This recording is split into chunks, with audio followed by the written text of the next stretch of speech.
Hello friends, जय मां भंडार करणी मोस्ट वेलकम टू माय न्यू ब्लॉग। तो फ्रेंड्स आमे आइसु आज शिखा पहरी नाची। तो देखि परथो एबे हमर पीरियड अच्छे नाची जीवा 4 ରୁ 5:30 अच्छे। तो वर्तमान हमर पिला मन सब रेडी साले ना दे गोटे खणे खाली रेडी नहीं हमार ता। तो एबे वर्तमान में नाची जुचू एबे तो आर वर्तमान 10 मिनट अच्छे ना। तो चलो फ्रेंड्स पहरी नाची जीवा।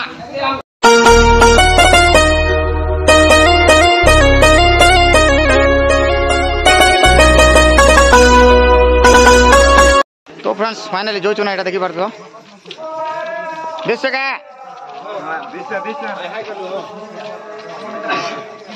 तो चलो फ्रेंड्स जीवा।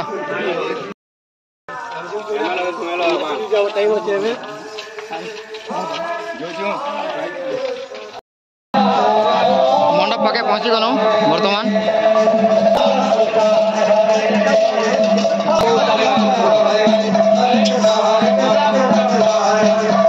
तो फ्रेंड्स चलो भीतर के प्रवेश करवा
Krishna Hare Krishna Hare Hare Hare Rama Hare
नाचिक जस्ट बाहर न यहाँ देख पार्थ